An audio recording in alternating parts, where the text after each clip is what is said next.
Major Nichols's OSS team found themselves in a room packed with 15 Japanese officers. Seated at a small table opposite General Takahashi, Major Nichols confronted the heat and tension. He bellowed at a petrified Japanese officer, revealing his knowledge of the officer's real identity as a police interrogator, not a military officer. Major Nichols, with the authority of a stern parent, set the rules for the interaction. The high-stakes game unfolded, with everyone on edge, uncertain of the breaking point. As General Takahashi nodded, the translator began to sit, only to be reprimanded by Major Nichols. The officer was instructed to interpret only and not volunteer information. The room's stifling heat and the intense exchange highlighted the gravity of the situation.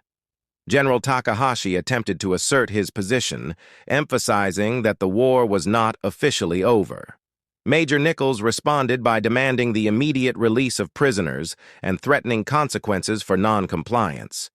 The tension escalated as Major Nichols, frustrated by the prolonged wait, issued a direct warning to the general.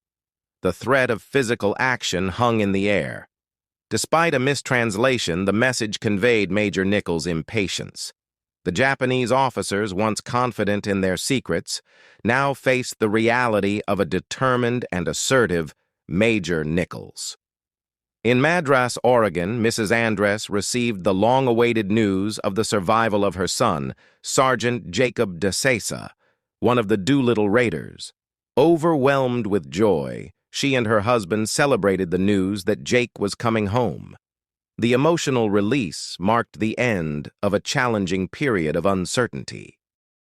On August 31, 1945, at Tayama Naval Base in Tokyo Bay, Fua oversaw the evacuation of the base, complying with Allied instructions. The surrender marked a significant shift in responsibilities for Fua, who navigated the complexities of disarming military personnel and disabling aircraft. The unconventional arrival of American Marines in rafts added a touch of humor to the serious proceedings. As the formal surrender ceremonies unfolded on the USS Missouri in Tokyo Bay on September 2, 1945, Fua observed the historic event from an upper deck. General Douglas MacArthur's speech reflected on the long and challenging journey from the days of Bataan and Corregidor. MacArthur acknowledged the bitterness of defeat and the exaltation of triumph, emphasizing the need to move forward to preserve peace. The momentous occasion marked the end of a tumultuous chapter in history. In the crucible of war, our final opportunity slips away. If we fail to devise a greater and more equitable system now, Armageddon will loom at our doorstep. Unconsciously, Fua nodded in agreement.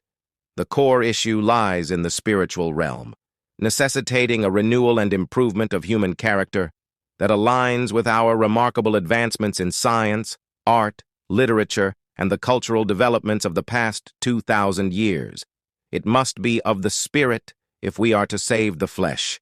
Let us pray for the restoration of peace to the world, with the hope that God will preserve it always. Fuchida looked down at his feet, stunned by the unexpected humility in the words of the victorious Supreme Commander of the Allied forces, General MacArthur. Reflecting on what might have transpired if Japan had won, Fuchida acknowledged the magnanimity in MacArthur's address. A deep hope emerged for a better world, dedicated to the dignity of man and the fulfillment of his most cherished wishes for freedom, tolerance, and justice.